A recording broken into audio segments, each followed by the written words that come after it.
సమూవేలు తైలపు కొమ్ము పుచ్చుకొని అన్నల ఎదుట అతనికి అభిషేకము చేసెను. ఆ రోజు మొదలుకొని యావే ఆత్మ దావీదును ఆవహించెను. మొదటి పట్టణము సమూవేలు మొదటి గ్రంథము 16వ అధ్యాయము 1వ వచనం నుండి 13వ వచనం వరకు. యావే సమూవేలుతో, నేను సౌలును రాజుగా నుండనీయలేదని ఎంతకాలము ఇట్లు దుఃఖింతువు? కొమ్మును తైలముతో నింపుకొని పైనమై పొమ్ము. బెత్లెహేము వాసి అయిన ఈషాయి కడకు నిన్నంపెదను. అతని కుమారులలో ఒకనిని రాజుగా ఎన్నుకుంటిని అని చెప్పెను. సమూవేలు, నేను పోజాలను, ఈ మాట విన్నచో షౌలు నన్ను చంపివేయెను అనెను. యావే, నీవొక ఆవు పెయ్యను తోలుకొని పొమ్ము. ఆ ఊరి వారితో, యావేకు బలి అర్పించుటకై వచ్చి తినని నుడువుము. ఈషాయిని కూడా బల్యార్పణమునకు ఆహ్వానింపుము. పిమ్మట నీవేమి చేయవలెనో అచ్చట వివరించెదను. నీవు మాత్రము నేను నిర్ణయించిన వానిని అభిషేకింపవలెను అనెను. సమూవేలు యావే నుడివిన రీతినే బెత్లెహేము వెళ్ళెను. ఆ ఊరి పెద్దలు అతన్ని చూచి మిక్కిలి భయపడి, నీవు మా మేలించి వచ్చితివా లేక కీడించి వచ్చితివా అని అడిగిరి. అతడు, మీ మేలు కోరియే వచ్చి తిని, నేను యావేకు బలి అర్పించెదను కనుక మీరెల్లరూ శుద్ధి చేసుకొని నాతో పాటు బలి అర్పించుటకు రండు అని చెప్పెను. ఈషాయిని అతని కుమారులను తానే శుద్ధి చేసి బలికి ఆహ్వానించెను. వారు బలికి వచ్చిరి.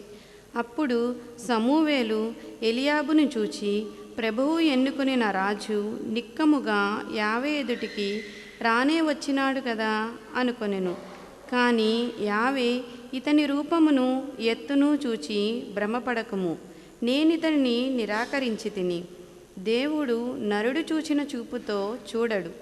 నరుడు వెలుపలి రూపమును మాత్రమే చూచును, కానీ దేవుడు హృదయమును అవలోకించును అని చెప్పెను. అంతటా ఈషాయి అబీనాదాబును సమూవేలు ముందట నిలిపెను.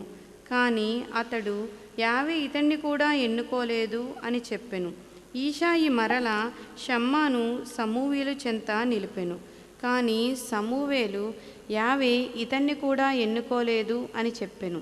ఈ రీతిగా ఈషాయి తన 7 కుమారులను సమూవేలు ఎదుట నిలిపెను.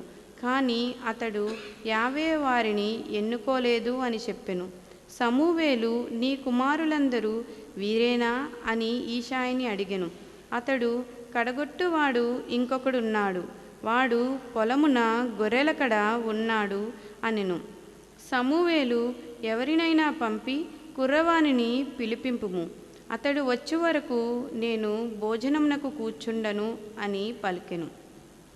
ఈషాయి చిన్న కొడుకును పిలువనంపెను.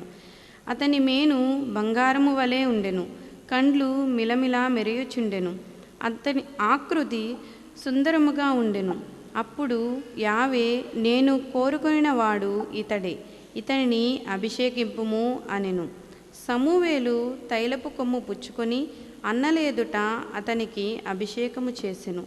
ఆ రోజు మొదలుకొని యావే ఆత్మ దావీదును ఆవహించి అతనిలో ఉండిపోయెను.